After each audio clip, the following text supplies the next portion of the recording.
Bueno, yendo de lo general a lo particular, vamos a ver ahora cuál es el estado de derecho de asociación en Colombia. Sobre la libertad de asociación nos trae la cartilla didáctica de la Defensoría lo siguiente. ¿Qué es la libertad de asociación? La libertad de asociación es el derecho de las personas a fundar o integrar formalmente agrupaciones de carácter permanente con propósitos concretos. Es un derecho fundamental que se deriva de la libertad de expresión colectiva y que se proyecta, entre otros, en el derecho de sindicalización, de constituir partidos y agrupaciones políticas y de fundar medios masivos de comunicación. Vamos a ver cómo está consagrado en la Constitución de 1991. En el artículo 18 de la Carta establece que, comillas, se garantiza el derecho de libre asociación para el desarrollo de las distintas actividades que las personas realizan en sociedad, cierra comillas. Lo anterior implica un entendimiento de la libertad de asociación en dos sentidos, uno positivo y otro negativo. El primero protege la libertad de unirse para la constitución de asociaciones, así como la libertad de vincularse a las ya existentes o retirarse de la asociación a la cual se pertenezca. El segundo consiste en la inmunidad de coacción, es decir, nadie puede ser constreñido o obligado a formar parte de alguna asociación o mantenerse en ella contra su voluntad. La Corte ha precisado que sin este componente negativo no podría hablarse del derecho de asociación en un sentido constitucional, pues resulta claro que se trata de un derecho de libertad, cuya garantía se funda en la voluntad libre de la persona. Aquí tenemos varias sentencias. Por ejemplo, aquí se cita un caso de la sentencia C-606 de 1992. Sobre este punto, la Corte consideró vulnerada la libertad de asociación de una persona quien se le negaba la posibilidad de desafiliarse de un club que, a su juicio, no le estaba prestando los servicios que requería. Continuamos entonces. ¿Qué es la libertad sindical? La libertad de asociación sindical, también llamada libertad sindical, es la facultad de establecer organizaciones sindicales, de decidir su estructura interna y poner en marcha sus actividades y programas de acción sin intervenciones, intromisiones o restricciones ilícitas que obstaculicen la constitución y el funcionamiento de dichas organizaciones. Esa libertad supone que la persona goza de inmunidad de coacción para decidir si desea crear o formar parte de una asociación sindical. En palabras de la Corte Interamericana de Derechos Humanos, comillas, trata pues del derecho fundamental de agruparse para la realización común de un fin lícito sin presiones o intromisiones que puedan alterar o desnaturalizar su finalidad. Cierro comillas. La libertad sindical se encuentra vinculada de forma estrecha a otros dos derechos, el de huelga y el de negociación colectiva.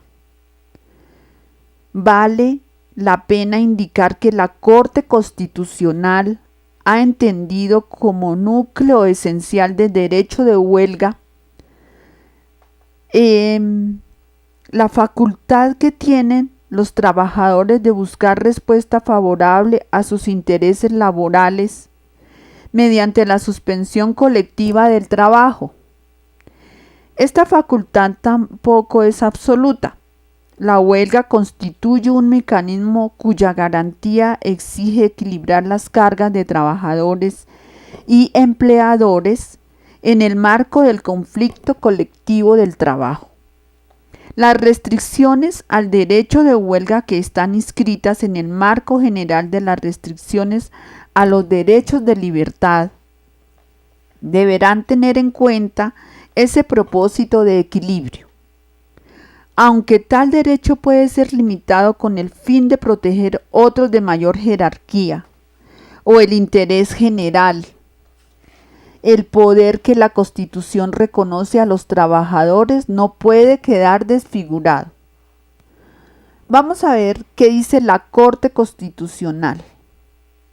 En opinión de la Corte Constitucional, la libertad sindical involucra 1. El derecho de todos los trabajadores sin discriminación ni distinción alguna de agruparse en organizaciones permanentes que los identifican como grupos con intereses comunes cuya defensa propugnan. Este derecho implica la libertad tanto para afiliarse como para retirarse de dichas organizaciones. 2. La facultad de constituir y organizar estructural y funcionalmente las referidas organizaciones y conformadas como personas jurídicas sin injerencia, intervención o restricción arbitraria del Estado. La competencia de organizaciones de trabajadores para determinar el objeto de la organización, condiciones de admisión, permanencia, retiro o exclusión de sus miembros, régimen disciplinario interno, órganos de gobierno y representación, constitución y manejo del patrimonio, causales de disolución y liquidación, procedimiento liquidatorio y otros aspectos que atañen a su estructura, organización y funcionamiento. Estos aspectos deben ser en principio libremente convenidos por los miembros de las asociaciones sindicales al darse sus propios estatutos o reformarlos. 4. La facultad de asociaciones sindicales para formular las reglas relativas a su administración, así como las políticas, planes y programas de acción que mejor convengan a sus intereses. 5. La garantía de que la suspensión de la personería jurídica de las organizaciones de trabajadores solamente puede ser dispuesta por vía judicial. 6. El derecho de las organizaciones sindicales para constituir y afiliarse a federaciones y confederaciones nacionales e internacionales. 7. La prohibición de adoptar regulaciones o decisiones o adelantar acciones que tiendan a obstaculizar el disfrute del derecho a la libertad sindical. La Corte Constitucional ha considerado asimismo que la acción de tutela resulta ser el mecanismo idóneo para garantizar la efectividad de esos derechos cuando el patrono obstaculiza la constitución de sindicatos o la afiliación a ellos, cuando promueve la desafiliación del sindicato y cuando entorpece o impide el desarrollo de las gestiones propias de los representantes sindicales o de las actividades propias del sindicato. También procede la acción de tutela cuando el empleador adopta medidas represivas contra los trabajadores sindicalizados o que pretenden afiliarse al sindicato y cuando obstaculiza o desconoce el ejercicio del derecho de huelga en los casos que está permitida. Los sindicatos tienen una serie de facultades para conformarse y autorregularse, atendiendo a las normas de organización interna que libremente acuerden sus integrantes, siempre que respeten el orden legal y los principios democráticos. Los convenios internacionales sobre derechos humanos autorizan imponer restricciones a esas libertades. Tales restricciones se deben establecer por vía legislativa y solo en cuanto ellas sean necesarias, mínimas, indispensables y proporcionadas para garantizar el cumplimiento de una finalidad constitucional que en las circunstancias concretas resulte de mayor importancia relativa que se estime esencialmente valiosa. Prosigamos entonces con los antecedentes históricos del derecho de asociación en Colombia, y para la cual voy a leer una parte del texto investigado por Gira Segrera Ayala y Verónica Torres Marenco de la revista de Derecho, titulado Alcances del derecho de asociación en Colombia a partir de los fallos de la Corte Constitucional Colombiana, con base en la influencia de los organismos internacionales sobre la materia. Introducción. Sobreponiéndose a la teoría clásica de la separación jurídica de los poderes públicos de Montesquieu, las reformas y con ellas los avances que se han logrado en materia de protección a la libertad y el derecho de asociación han sido impulsados a través de medios distintos de los que correspondería a la tarea natural del órgano legislativo, en un proceso integrado que ha permitido redefinir la estructura piramidal kelseniana del ordenamiento jurídico colombiano y con ello modificar las bases y estructuras que cimientan las fuentes formales del derecho.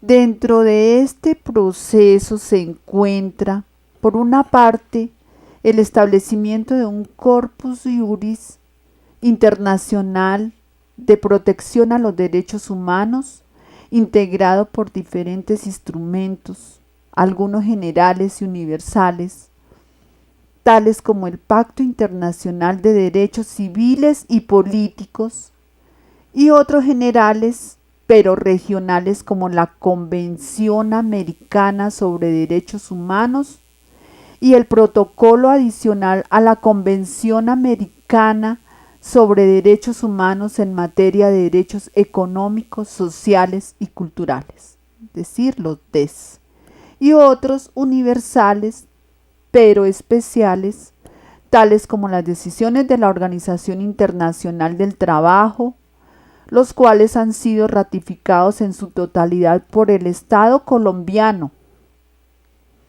Por otra parte, la expedición de la Constitución de 1991 y el valor supraconstitucional que en el artículo 93 se les otorgó a los tratados que reconocen derechos humanos ratificados por el Estado y que no pueden ser limitados o restringidos ni siquiera en los estados de excepción, lo que constituyó la base conceptual para la adaptación de la teoría francesa sobre bloque de constitucional en sus dos formas, stricto y lato sensu. A partir de las fuentes señaladas, la Corte Constitucional, en ejercicio de su control abstracto de constitucional, sentencia C, y de revisión de las acciones de tutela a que se refiere el artículo 241.9 de la Carta, sentencia T y SU, entró a revisar las normas contenidas en la parte colectiva del Código Laboral, declarando su inexequibilidad en unos casos y en otros su exequibilidad condicionada. La ratio decidendi de estas providencias contienen un proceso hermenéutico sustentado en normas de derecho internacional, utilizando para ello en ocasiones decisiones proferidas por organismos internacionales con objeto de establecer el alcance y significado de tales preceptos y definir si las normas de derecho interno se ajustaban a estos.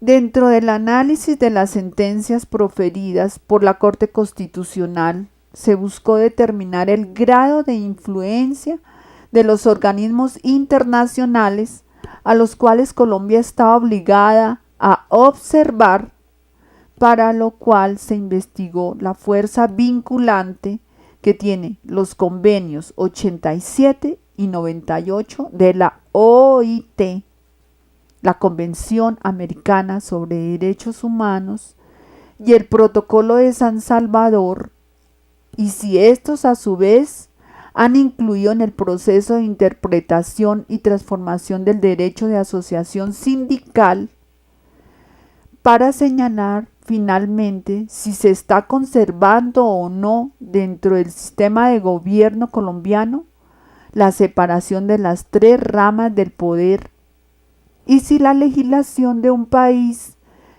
puede ser reformada por un organismo judicial a través de sus sentencias. Vamos a ver los antecedentes históricos del derecho de asociación en Colombia.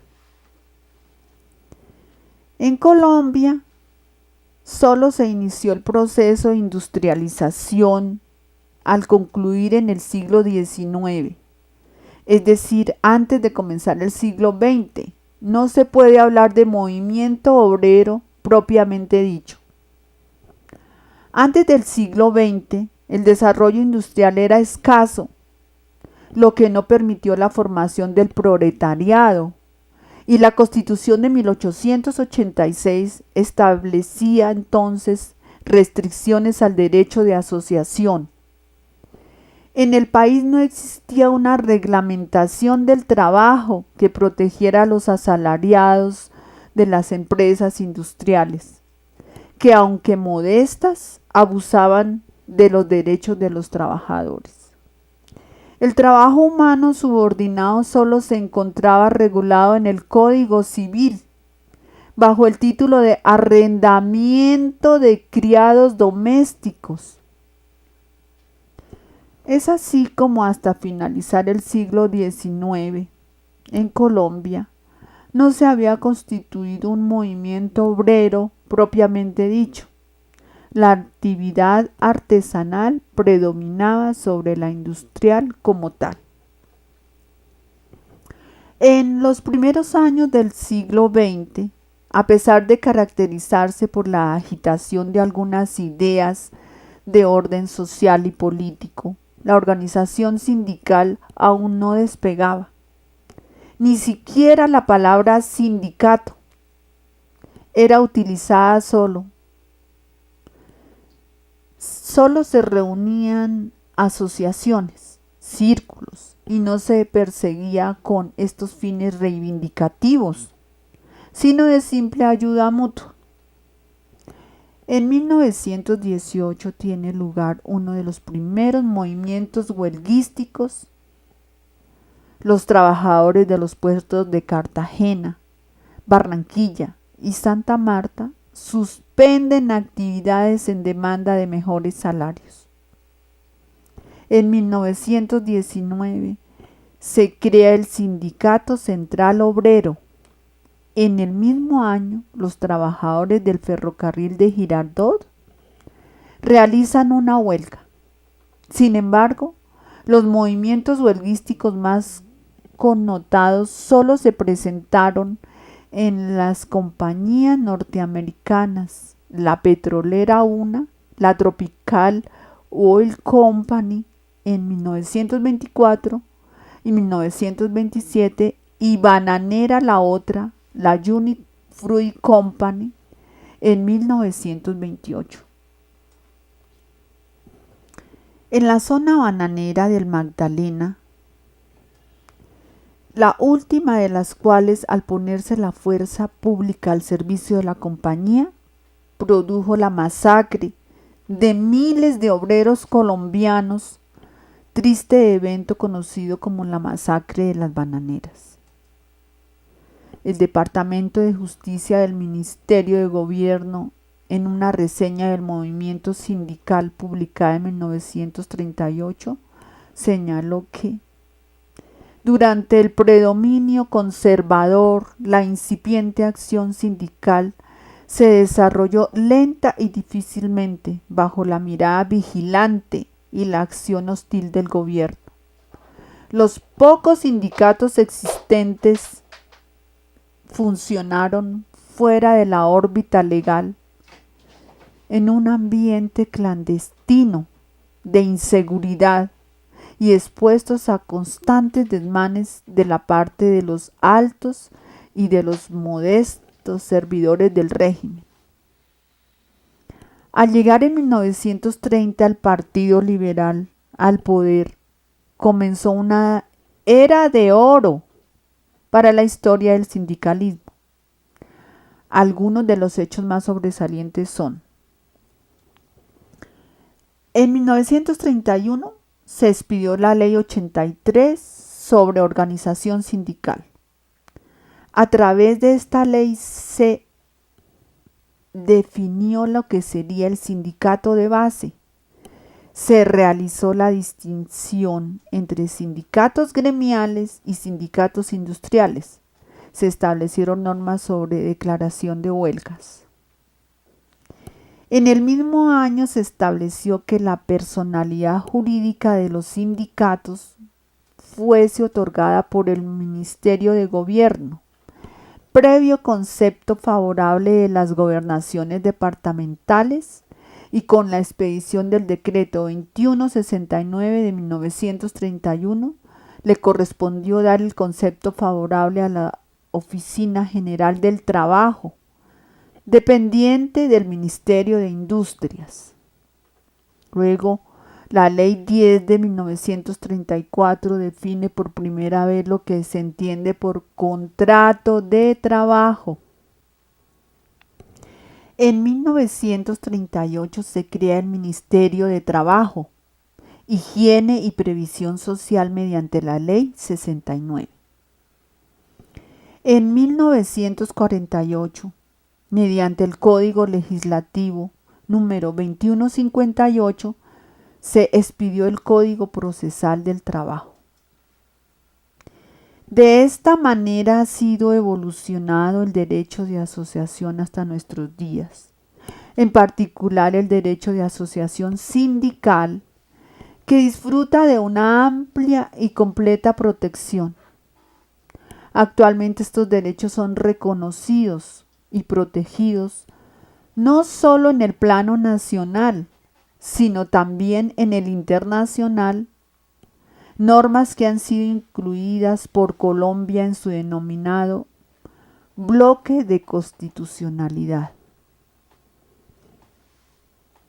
No obstante, es importante examinar la difícil situación que enfrenta actualmente el sindicalismo en Colombia, debido a que, como es sabido, el conflicto armado ha involucrado en sus acciones a los miembros de las asociaciones sindicales de este país. Así lo estableció el Comité de Libertad de la Organización Internacional del Trabajo en su informe número 333 de 2004, en el cual analiza los casos presentados por varios sindicatos colombianos que denunciaban asesinatos, secuestros, agresiones, amenazas de muerte y otros actos de violencia contra dirigentes sindicales y sindicalistas y la impunidad considerada como ineptitud del gobierno para adoptar las medidas necesarias que pusieran fin a la grave situación respecto a la misma que se estaba presentando. Las consideraciones de dicho comité se refirieron a establecer que sería conveniente tratar específicamente aquellas situaciones en las que la violencia se dirige con mayor intensidad hacia miembros de ciertas organizaciones, por ejemplo, en el sector de la educación, la industria del petróleo, los servicios de salud, así como en las administraciones municipales y departamentales, regiones en las cuales los hechos de violencia ocurren con mayor frecuencia, como en los departamentos del Valle del Cauca y Antioquia, y la municipalidad de Barrancabermeja, especialmente en la empresa de petróleo de Colombia y en la empresa de gas de Barrancabermeja. Lo anterior, bajo la concepción de que la libertad sindical solo puede ejercerse en una situación en que se respeten y garanticen plenamente los derechos humanos fundamentales, por lo que en este informe le solicitó al Estado que incremente la protección de todos los sindicalistas que se encuentren en circunstancias de riesgo debido a la difícil situación que actualmente enfrenta el movimiento sindical en Colombia. Vamos a hablar sobre el marco jurídico del derecho a asociación. Bueno, vamos a hablar sobre la Organización Internacional del Trabajo, OIT. La Organización Internacional del Trabajo, OIT, es un organismo especializado de carácter internacional creado en 1919 al término de la Primera Guerra Mundial, cuando se reunió la Conferencia de la Paz, primero en París y luego en Versalles. Posteriormente, en 1941, fue aprobada la Declaración de Filadelfia, que como anexo a la Constitución sigue siendo todavía la carta en la que se fijan los fines y objetivos de la Organización Internacional del Trabajo. En 1948, la Conferencia Internacional del Trabajo adopta el Convenio sobre la Libertad Sindical y la Protección del Derecho de Sindicación, más conocido como el Convenio 87, en el año 1949, el Convenio 98, relativo a la aplicación de los principios del derecho de sindicalización y negociación colectiva. La función de esta Organización Internacional del Trabajo en materia de libertad sindical y de protección de la persona consiste en contribuir a la aplicación efectiva de los principios generales de la libertad sindical, que constituye una de las garantías primordiales para la paz y la justicia social. En virtud de la Constitución, la Organización Internacional del Trabajo fue creada fundamentalmente para mejorar las condiciones de trabajo y promover la libertad sindical en los diferentes países. Vamos a ver qué contenidos y convenios tiene la OIT. Convenios de la OIT que integran el bloque de constitucionalidad. La Corte Constitucional, a través de diversas sentencias, ha establecido dentro de la máxima jerarquía normativa el bloque de constitucionalidad integrado por dos clases de normativas, explicadas anteriormente, la stricto sensu, que permiten la confrontación directa con el ordenamiento inferior y que se encuentran integradas por los tratados limítrofes, los que reconocen derechos humanos y que no pueden ser limitados en estados de excepción, y las decisiones 87 y 98 de la Organización Internacional del Trabajo, y las normas lato sensu, que comprenden aquellas disposiciones que, si bien no permiten una confrontación directa, sí informan sobre los alcances y contenidos de las normas constitucionales, y dentro de las cuales podemos encontrar los tratados sobre derechos humanos, a que se refiere el artículo 93, inciso 2 de la Carta, y algunas leyes orgánicas y estatutarias. Mucho se ha discutido respecto de la naturaleza jurídica que tienen los convenios de la OIT.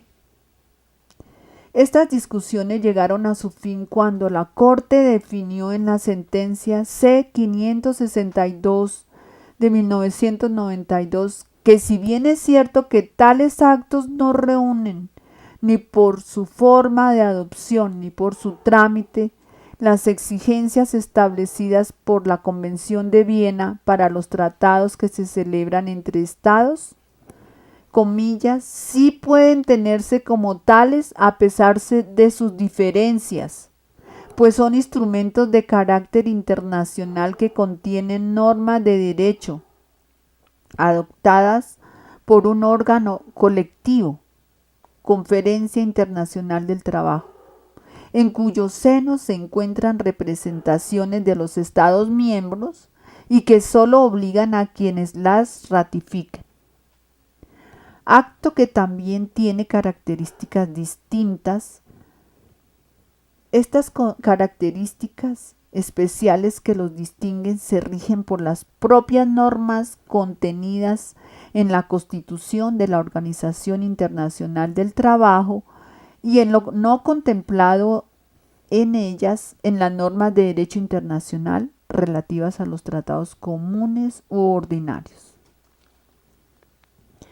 En virtud de lo anterior, la Corte define a su vez cuál es la fuerza vinculante de los convenios 87 y 98 de la Organización Internacional del Trabajo, que establece que se entienden incorporados automáticamente a la legislación interna en virtud del inciso cuarto, artículo 53, los convenios internacionales del trabajo debidamente ratificados hacen parte de la legislación interna.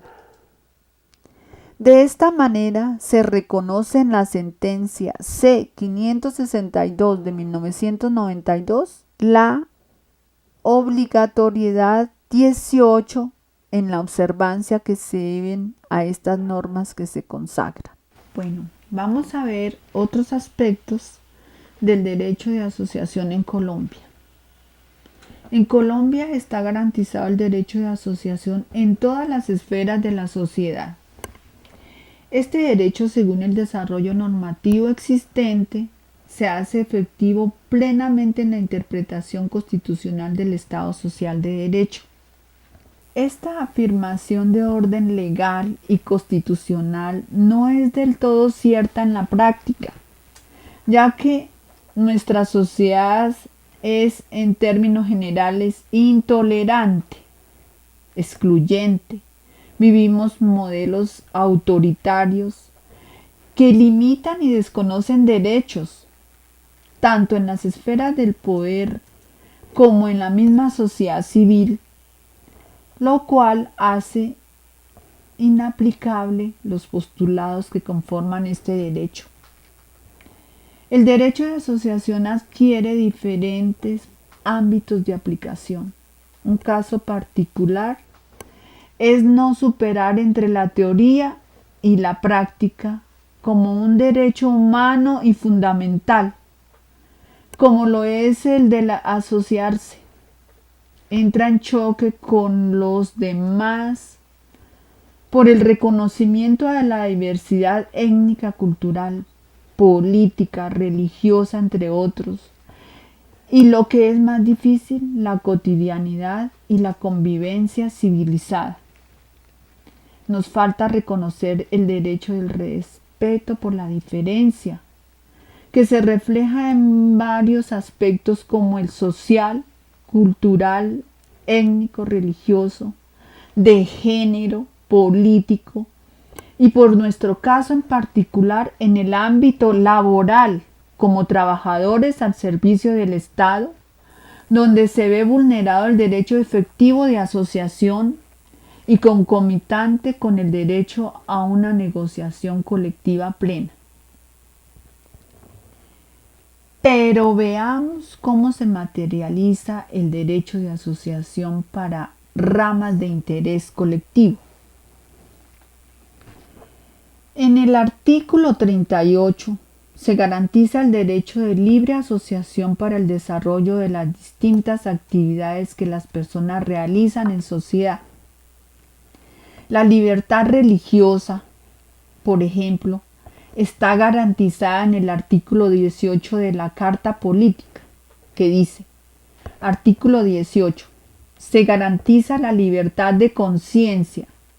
Nadie será molestado por razón de sus convicciones o creencias, ni compelido al revelarlas, ni obligado a actuar contra su conciencia. No obstante, la garantía constitucional no es extraño que se presente obstáculos y limitaciones a este derecho fundamental. El derecho civil permite las sociedades de este tipo y se traduce en organizaciones sociales como los clubes, las asociaciones de padres de familia, de conjuntos residenciales, las juntas de acción comunal, entre otras, que tienen intereses comunes, normatividad propia, autonomía de funcionamiento y logros y resultados para el desarrollo de sus objetivos de asociación. El Código de Comercio, en su artículo 10, dice, comillas, son comerciantes las personas que profesionalmente se ocupan de alguna de las actividades que la ley considera mercantiles, cierra comillas. Esta disposición mercantil desarrolla el artículo 38 de la Constitución y se traduce en la libertad de asociación para las actividades comerciales y mercantiles. Es uno de los componentes más dinámicos para las sociedades de consumo y de corte neoliberal, ya que desde la libertad de hacer empresa se fomenta todo lo contrario a la filosofía de las asociaciones. Se incentivan los logros individuales, el libre comercio, la competencia sin reglas del capitalismo salvaje y finalmente lo que importa es el logro personal y la acumulación de bienes, sin dejar de lado que estas actividades, salvo el caso de las empresas unipersonales, todas emplean a trabajadores o trabajadoras que se deben regir por las normas laborales. Las leyes 79 de 1988 y 454 de 1998 reglamentan la libertad de asociación bajo las normas de la economía solidaria, normas que se han tergiversado, utilizando las cooperativas para vincular actividades propias del orden laboral, vulnerando los derechos fundamentales de los trabajadores y trabajadoras, tanto del sector privado como del sector público, desconociéndoles de plano sus prestaciones sociales, cesantías, vacaciones, y obligándolos a pagar del escaso emolumento que perciben la seguridad social, salud y pensiones. Podríamos mencionar que en esta teoría estas organizaciones fueron enfocadas como un sistema socioeconómico, cultural y ambiental conformado por un conjunto de fuerzas sociales organizadas en formas asociativas, identificadas por prácticas autogestionarias, solidarias, democráticas y humanistas, sin ánimo de lucro, para el desarrollo integral del ser humano como sujeto, actor y fin de la economía. Pero en la práctica estos postulados son arrasados y tergiversados por enfoques de corte libre mercantilista, donde se va al traste con la esencia de estas organizaciones solidarias, dando paso a modelos en las relaciones laborales que vulneran y acaban con décadas de lucha adelantadas por el movimiento sindical, no solamente en nuestro medio, sino a nivel transnacional. Con respecto a los servidores públicos y la función pública, el artículo 122, la Carta Fundamental, nos ilustra de la siguiente forma. Artículo 122. No habrá empleo público que no tenga funciones detalladas en ley o reglamento, y para proveerlos de carácter remunerado se requiere que estén contemplados en la respectiva planta y previstos en emolumentos en el presupuesto correspondiente. Lo anterior disposición constitucional establece que los trabajadores al servicio del Estado son de vinculación legal y reglamentaria con respecto a la función pública, pero que igualmente son titulares del derecho fundamental de asociación según los artículos 38 y 39 de la Carta Política. El artículo 39 dice que los trabajadores y empleadores tienen derecho a constituir sindicatos o asociaciones sin intervención del Estado. Su reconocimiento jurídico se producirá con la simple inscripción del acta de constitución. Para confirmar el derecho de negociación colectiva para los trabajadores en el territorio colombiano, sin hacer ninguna distinción entre el sector privado y el sector público, la Carta Fundamental consagra el artículo 55 y dice lo siguiente. Artículo 55.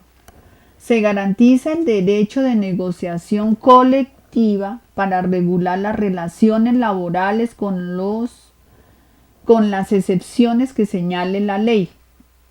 Es deber del Estado promover la concertación y los demás medios para la solución pacífica de los conflictos colectivos de trabajo.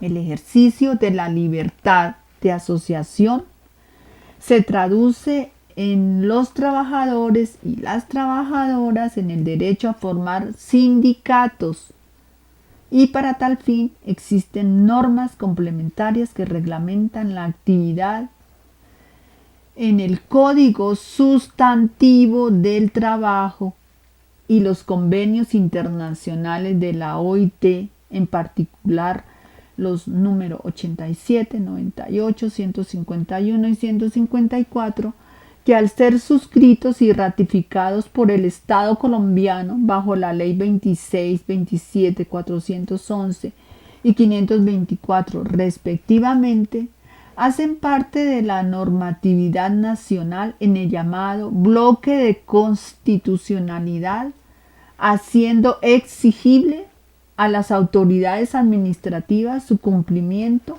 en lo referente, entre otras, a la negociación colectiva para los servidores públicos en Colombia, que materializa la libre asociación de los y las trabajadoras. Como lo enunciamos en el inicio, en la compilación normativa, el derecho de asociación, los ciudadanos se reúnen por diferentes actividades de interés común. Los trabajadores al servicio del Estado nos asociamos en sindicatos para establecer con el empleador el Estado, entre comillas, Las condiciones laborales en forma integral para tal están dadas las normas de orden constitucional que facilitan el derecho de asociación y la negociación colectiva con la incorporación de los convenios internacionales, pero falta la voluntad política, sumando al interés burocrático y la clara afrenta al incumplimiento de las normas. Vulneran los derechos fundamentales a la libre asociación y negociación colectiva en los y las trabajadoras al servicio del Estado. Por otra parte, la actividad administrativa encargada de la promoción y control de las normas laborales en el país, que es el Ministerio de la Protección Social, parecería que su misión es contraria a los fundamentos constitucionales, las normas vigentes y su misma razón de ser como protección social y del trabajo. Lo que vemos los trabajadores al servicio del Estado es que se obstaculiza el derecho de asociación, poniendo trabas administrativas de procedimientos que son subsanables incluso de oficio por la entidad para el reconocimiento de juntas directivas y cambios en las mismas, situación que conlleva a proporcionar el decaimiento de los actos administrativos que los reconocen y de esta forma dar paso a los empleadores para solicitar la nulidad de los mismos, dejando a los y las trabajadores sin ninguna garantía para ejercer el libre derecho de asociación, con la clara posibilidad de despido sin fuero sindical. Otra práctica usual que vulnera el derecho de asociación en los trabajadores y trabajadoras en el trámite de las diferencias cuando éstas se presentan consiste en resolverlos mediante tribunales de arbitramiento, aduciendo que está en peligro la prestación de un servicio público esencial, cuando la ley no ha cumplido lo ordenado en la Constitución de determinar cuáles son los llamados servicios públicos esenciales ante la ausencia de norma en concreto. Se procede por vía administrativa a convocar los tribunales de arbitramiento, vulnerando de esta forma el derecho de asociación, la autoría para ejercer sus funciones que le otorga la ley a las organizaciones de trabajadores y trabajadoras, al igual que los convenios internacionales de la OIT ratificados por el Estado colombiano. En la flexibilización laboral trajo, entre otras consecuencias para los trabajadores y trabajadoras, y permitió al empleador llamado Estado la posibilidad de contratar por órdenes de prestación de servicios OPS, modalidad que han tomado auge en el país, y vemos cómo se triplican las plantas de personal de las diferentes entidades. Cerca del 90% de estas personas son vinculadas entre 2 y 3 salarios mínimos con horarios de trabajo de 7 a 7 p.m., de lunes a sábado, negándoles el pago también de cesantías, vacaciones, bonificaciones y la posibilidad de afiliarse a una caja de compensación, al igual que el libre derecho a sindicalizarse, y conculcando abiertamente el artículo 125 de la norma supralegal. Comillas. Todos los empleos son de carrera, cierra comillas, creando en el imaginario cotidiano que las organizaciones sindicales no representan a nadie y por el contrario son un obstáculo para la inversión extranjera y no producimos ningún tipo de valor agregado a la economía y al conjunto de la sociedad colombiana. De igual manera en los últimos 10 años, la Central Unitaria de Trabajadores de Colombia, CUT, ha sufrido la eliminación física de 1.600 de sus mejores hombres y mujeres, de los cuales, según datos de la Fiscalía General de la Nación, el 92.2% de estos homicidios han quedado en la impunidad, lo que constituye no solo un mensaje de dolor, de angustia y desesperanza para los que escogimos como proyecto de vida ser sindicalistas, sino que hace aún más gravoso el derecho de asociación en Colombia. No obstante, lo anterior, con la venia del gran arquitecto del universo, seguiremos soñando con un país más justo y una sociedad menos excluyente y apática. Finalmente, y con el fin de dejar unos puntos de apoyo, es necesario hacer un pequeño listado de sentencias que servirán como referente al tema tratado.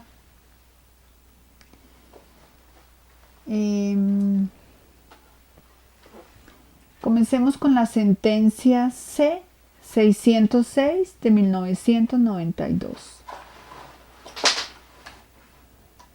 Sentencia T-781 de 1998. Sentencia T-454 de 1992. Sentencia C-432 de 1996. Y con ello podrían ustedes bajarla. También podrían bajar la sentencia C-385 de 2000, la sentencia SU-342 de 1995, con el fin de que estén más enfocados en el tema que se está tratando. Para finalizar, dejamos como reflexión y análisis que las asociaciones son una de las piedras angulares de todo sistema democrático. Es impensable la garantía de un sistema de libertades sin el reconocimiento y garantía de las diferentes formas del derecho a la asociación. Aunque la libertad de asociación desborda el estricto campo de la actividad política, ha sido el temor de su posible juego en este campo su empleo como oposición, lo que determinó que las asociaciones no fueran reconocidas durante largo tiempo y que luego se tomaran medidas restrictivas respecto de ellas desde el poder del Estado. La educación sobre el derecho, además de las actividades propuestas por el apartado dedicado a la metodología, proponemos como actividades a realizar el comentario de las siguientes sentencias. Sentencias del Tribunal Constitucional Español. Sentencia de 25 de junio de 1986. Sentencia del 7 de julio de 1987. Sentencia del 22 de noviembre de 1988. Sentencia del 16 de diciembre de 1991. Sentencia del Tribunal Supremo Español. Sentencia de 18 de febrero de 1985.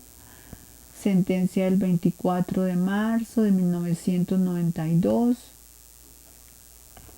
Vamos a ver la acción sobre la realidad. Acción sobre la realidad. La acción de defensa del derecho de asociación consiste, entre otras posibles acciones, en la utilización de los medios institucionales y no institucionales de garantía del derecho y en la colaboración canalizada de muy diversas maneras con organizaciones no gubernamentales de defensa del derecho analizado.